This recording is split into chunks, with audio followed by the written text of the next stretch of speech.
Thank you so much for joining me today on Just Praise Him Radio. I'm your host, Glenda Lomax, and my job is to inspire you to a closer walk with Christ.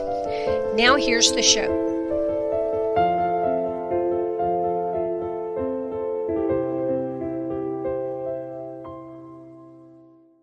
Hello, believers. Welcome to the Just Praise Him radio program. I'm your host, Glenda Lomax, and the title of my message today is, But If Not.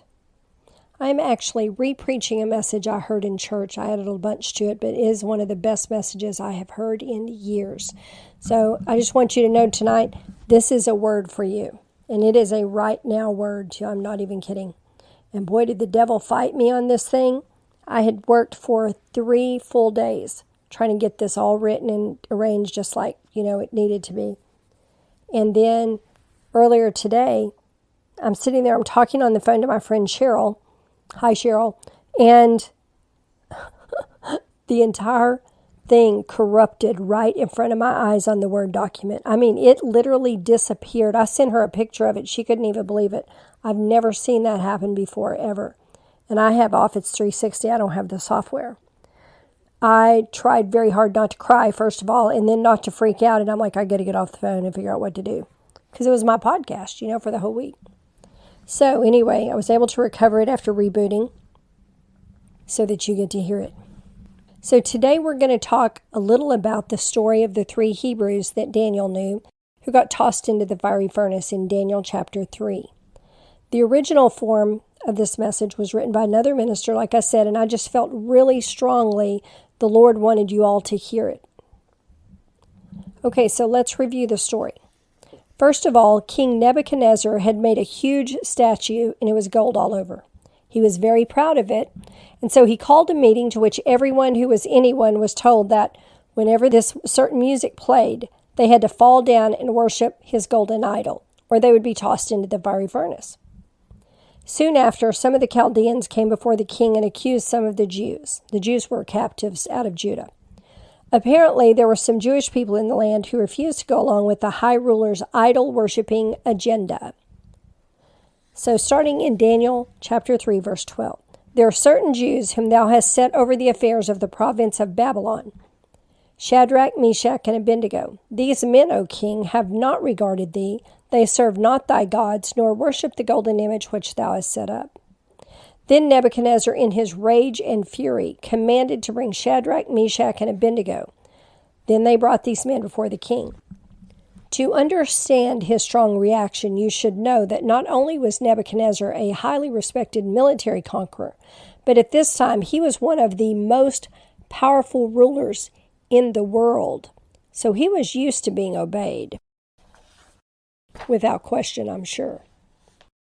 Nebuchadnezzar spake and said unto them, Is it true, O Shadrach, Meshach, and Abednego, do not ye serve my gods, nor worship the golden image which I have set up? Now if you be ready, that at what time you hear the sound of the cornet, flute, harp, sackbut, psaltery, and dulcimer, and all kinds of music, you fall down and worship the image which I have made, well. But if you worship not, you shall be cast the same hour into the midst of a burning fiery furnace. And who is that God that shall deliver you out of my hands? Shadrach, this is one of my favorite scriptures in the entire Bible, probably the favorite. Shadrach, Meshach, and Abednego answered and said to the king, O Nebuchadnezzar, we are not careful to answer thee in this matter. If it be so, our God, whom we serve, is able to deliver us from the burning fiery furnace, and he will deliver us out of thine hand, O king. But if not, be it known unto thee, O king, that we will not serve thy gods, nor worship the golden image which thou hast set up. Job said in Job 13:15, Though he slay me, yet will I trust in him, but I will maintain mine own ways before him. Now let's think about something for a minute. How did these men get faith so strong that they did not even waver in the face of death? And not only death, but a painful death. Burning is not a great way to go, okay? They knew God could deliver them, and they were willing to stake their life on it. This was before the time of Jesus and all the miracles he did. They were back in the days of the law. They would have heard the stories of Moses and the Red Sea miracles, but that's pretty strong faith, y'all. Do you think God had a purpose in allowing all this to happen?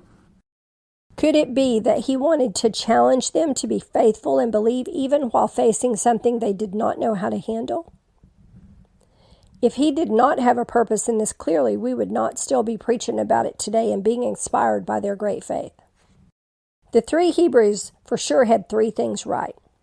Number one, they were committed. They committed along with Daniel to eat the less desirable food of exile. Why? Why did they choose just vegetables and water instead of the richer Babylonian food? They did not want to get comfortable with the enemy. They did not want to get comfortable with a place that was not God's will for them. They did not want to get comfortable living above their means. They did not want to receive anything just because it looked good and it smelled good from the enemy, and God said that's a word from somebody. They knew the enemy did not have their best interest at heart, but God did. Number two, they chose their companions well. The three of them were companions of Daniel. Who are your companions? Do you keep company with other believers, or will just anybody do? Do you keep company with people who walk in right paths or who try to lure you onto wrong ones? Are you hanging out with someone who is always negative, who never has anything nice to say, or is someone who inspires you to go higher and do better for the Lord? 1 Corinthians 15:33 says, "Be not deceived. Evil communications corrupt good manners." Have you ever hung around somebody that everything that came out of their mouth was something evil or profane? Psalm 1:1, "Blessed is the man that walketh not in the counsel of the ungodly, nor standeth in the way of sinners, nor sitteth in the seat of the scornful." Proverbs 13:20, "He that walketh with wise men shall be wise, but a companion of fools shall be destroyed." The third thing they had was confidence. They had to have known that God does not always rescue us from circumstances. We know that too, because if he did, the Bible would not say there are martyrs under the altar in heaven crying out. If he always rescued us from our circumstances, the apostles would not have been martyred. The only one who did not die a martyr or die a violent death was John. In our case, we have to remember, we have been bought with a price, a very precious price. And that means the Lord has the right to not only our life, but also our death. Think about that. How did they ever arrive at that level of confidence in the Most High God? They did not have the ability to have a personal relationship with him like we do. The priests did everything in those days. I think they heard about the Red Sea and things like that and realized that God was very mighty. Maybe they meditated on that and built their faith that way. But they had just made up their minds that whatever King Nebuchadnezzar did, their confidence was still in God. Daniel 3:19, "Then was Nebuchadnezzar full of fury, and the form of his visage was changed against Shadrach, Meshach, and Abednego. Therefore he spake and commanded that they should heat the furnace 7 times more than it was wont to be heated." 7 times hotter, y'all. It should be noted here that this was not a small oven like you make your dinner in. This was a huge industrial oven, like they baked bricks and smelted metal in.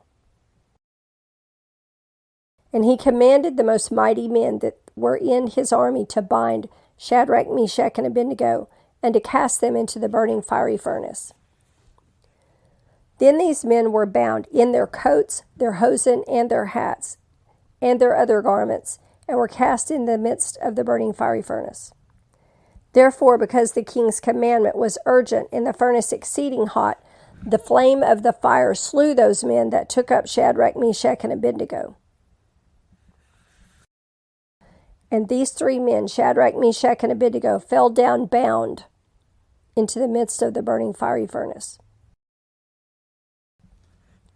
But if not, be it known unto thee, O king, that we will not serve thy gods, nor worship the golden image which thou hast set up. The 3 Hebrew men said, if we die, we die, but we are still not bowing down to the enemy's attacks. Can you just say amen?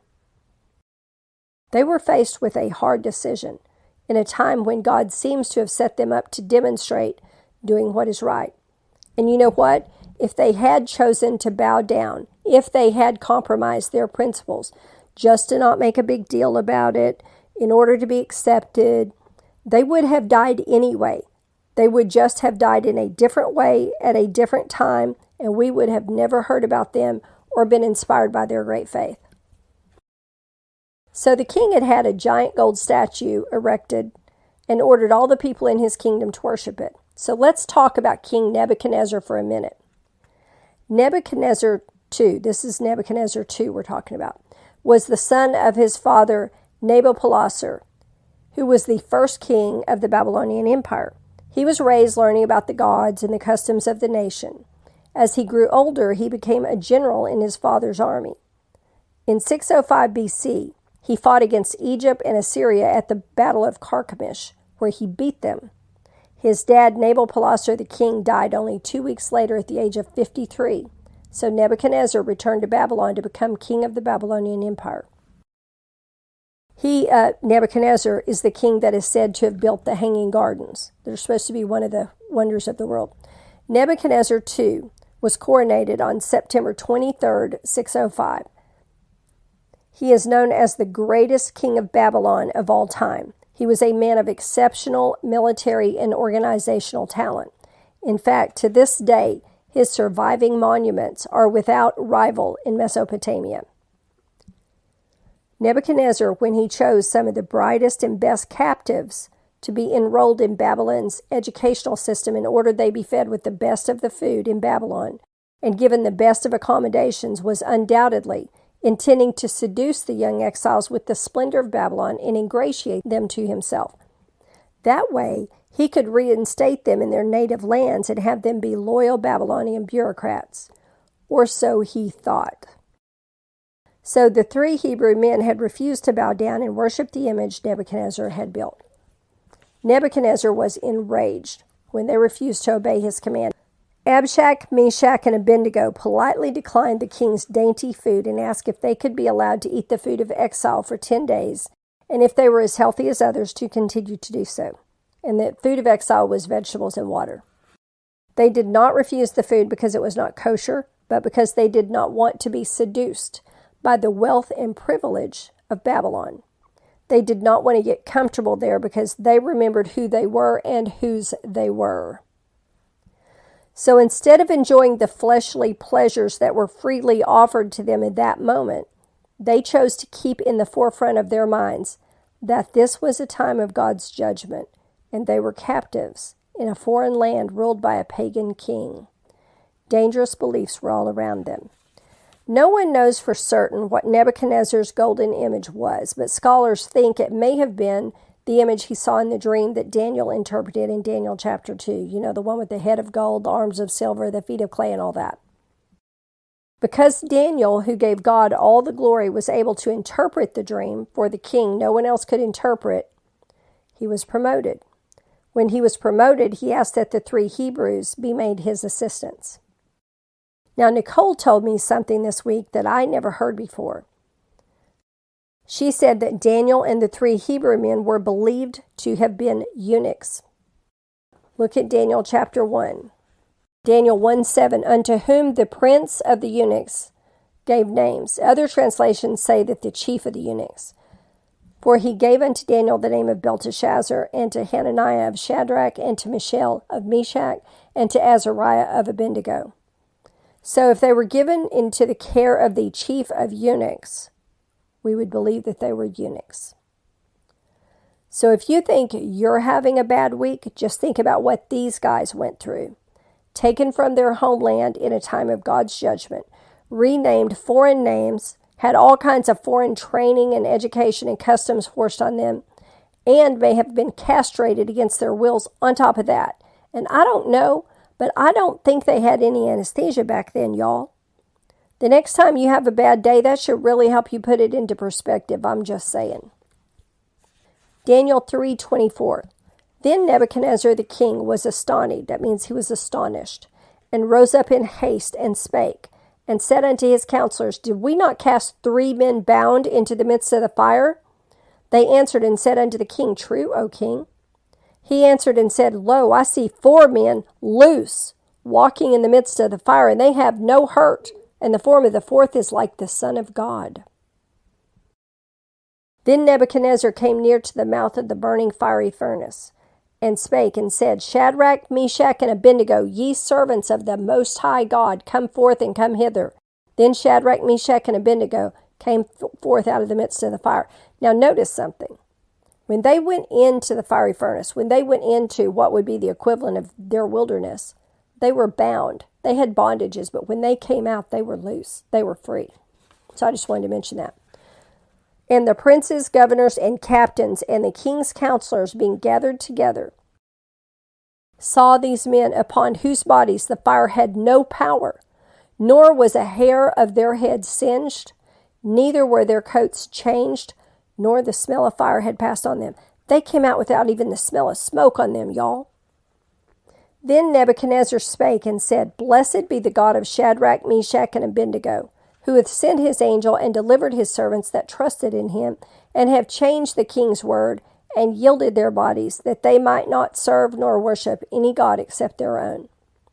Therefore I make a decree that every people, nation, and language, which speak anything amiss about the God of Shadrach, Meshach, and Abednego shall be cut in pieces, and their houses shall be made a dunghill, because there is no other God that can deliver after this sort. Boy, that's right.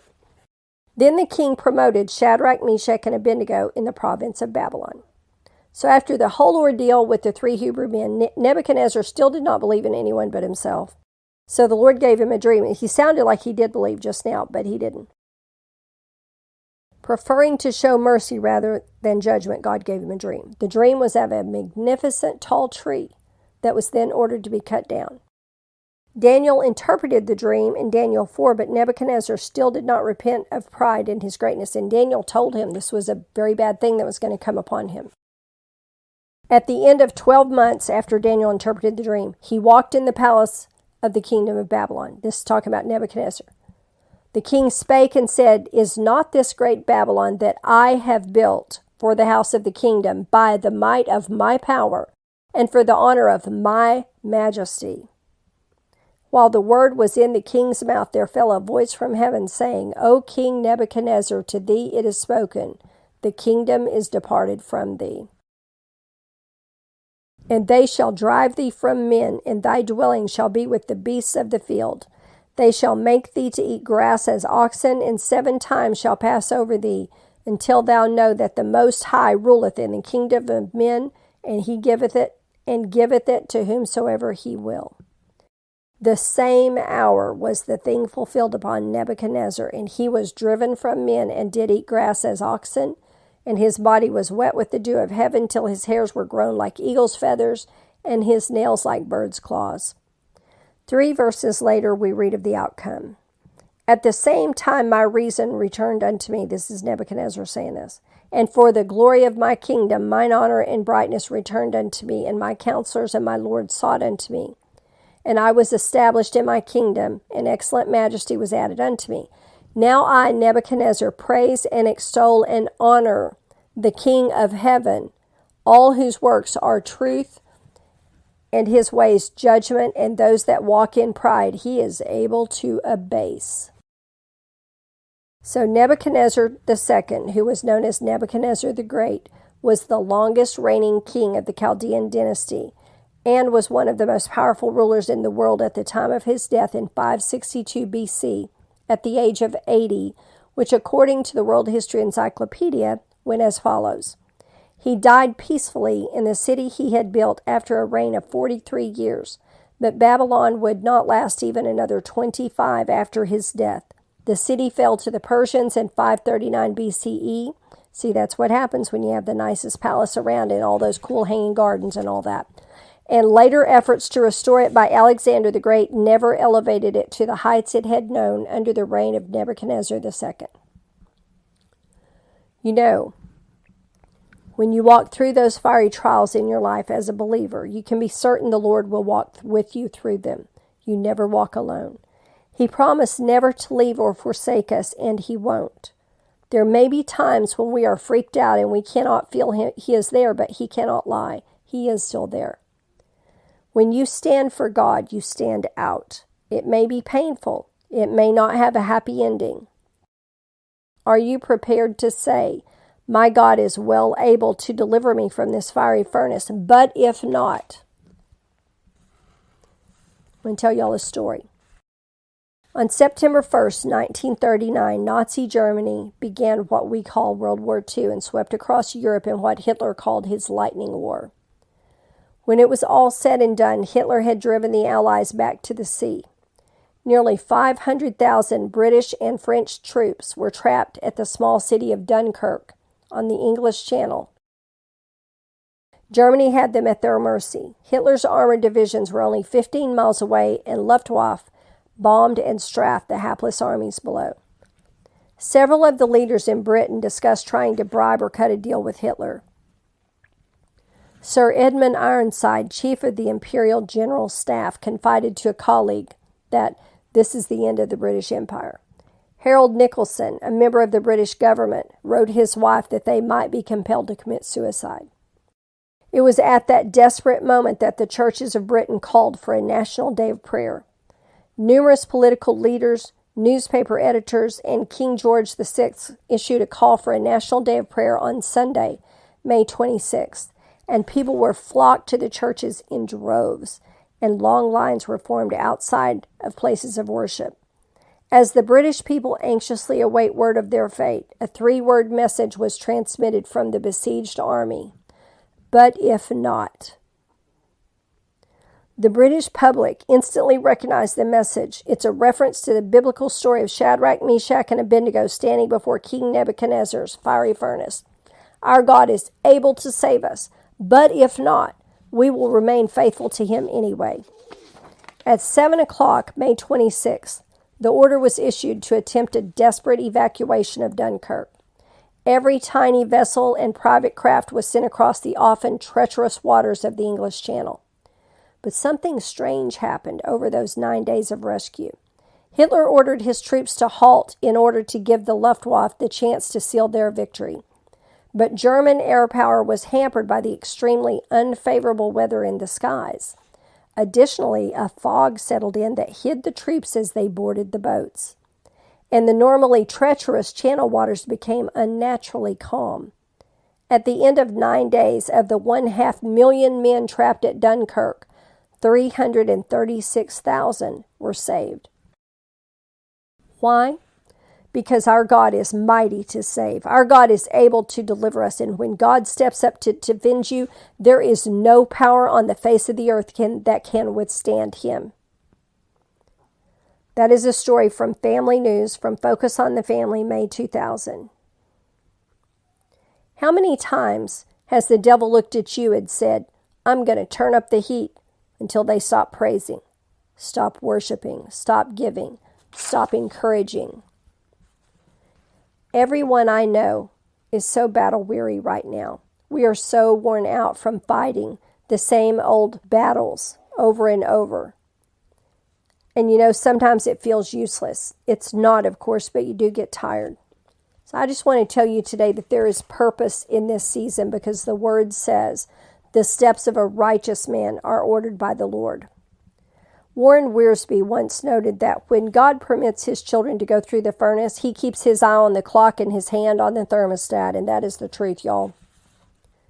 Our nation is circling the drain, and there is not much time left, y'all. We all know it, and we sometimes wish we had a little bit more time, but sometimes we're glad that we don't, because it means we get to go be with our King. We all see what is transpiring, and we're worn out from talking about it. Our nation is under judgment, which means about the most we can do is pray for mercy for ourselves and the people we love in what is coming. Most of all, we need to know our God is with us. He is well able to supply all that we need, and He is able to deliver us from the oppression we are coming under. But if not, if He doesn't, I want you to examine your heart today. Are you strong enough to stand on what you believe, even as everything around you is going up in flames, like those 3 Hebrew men who showed so much faith back in Daniel's time? When the flames are coming closer and the cavalry is not on the way to save you. When it's your own government who wants to cause your death because you refuse to bow down and worship their twisted ideas. Is your faith strong enough? I want you to think about that, because there is no more important question to meditate on this week than that one. We must endure to the end, and that means not taking the easy way out when they take everything we have from us. It means standing for what we believe as we watch all we know crumbling around us, knowing our lives count for nothing down here, but our faith counts for everything up there. When that time comes, set your face like flint and determine to make your king proud. Pray that God forgive those oppressing you, because as unsaved persons, they really will not know the seriousness of what they're doing or the punishment that will be coming for them for doing it. Let's go home, y'all. We'll all get together and talk about it when we reach the other side. And if it seem evil unto you to serve the Lord, choose you this day who you will serve, whether the gods which your fathers served that were on the other side of the flood, or the gods of the Amorites in whose land you dwell. But as for me and my house, we will serve the Lord. Thanks for listening. Jesus bless you. Y'all have a great week. Thank you so much for tuning in today to Just Praise Him Radio. You can contact me by mail at my new address, JPH Inc., Glenda Lomax, P.O. Box 60, Glencoe, Arkansas 72539, or by email at jphtoday@gmail.com. JPH is not affiliated with any nonprofit organization, church, or denomination.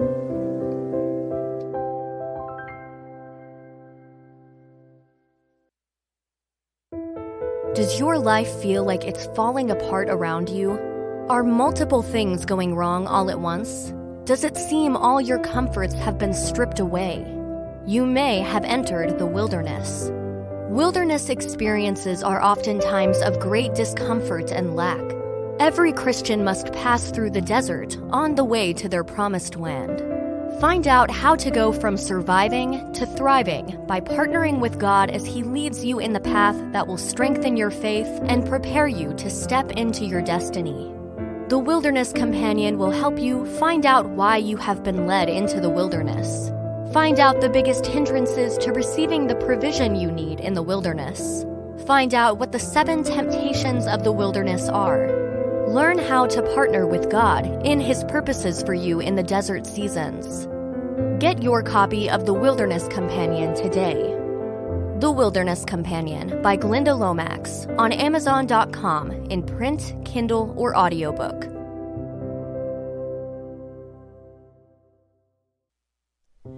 If you ask anyone you know what the most difficult experience of their life has been, many will answer about a time of betrayal.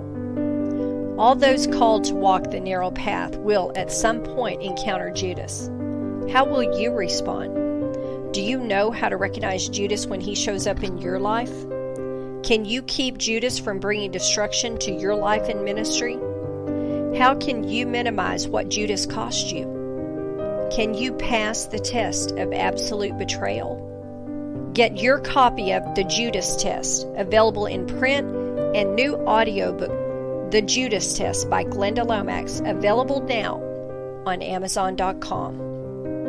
Sold out for 30 pieces of silver? In Exodus 21:32, it is the price of a dead slave. In Leviticus 27:2-7, it is the price of a live one. Jesus was sold for the price of a bondservant. Precious Jesus, the Son of God, the Prince of Peace, the King of Kings. Why did Judas sell his friend out so cheap?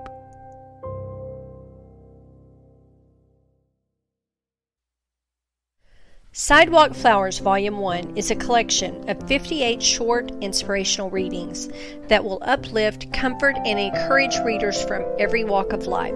Sidewalk Flowers includes inspirational tales and topics taken from the lives of everyday people who exhibited extraordinary wisdom, kindness, and courage while traveling the sidewalks of life. Get your copy of Sidewalk Flowers Volume 1 today, available in print and new audiobook. Sidewalk Flowers Volume 1 by Glenda Lomax, available on Amazon.com, in print or new audiobook. There is no one on earth who has not been wronged at some time in their life. Everyone has a story to tell. Everyone has been hurt by someone. The pain you have suffered does not make you special. It is what you do with that pain that sets you apart. Life can make you bitter, or it can make you better. You choose. The only difference between the two is the I.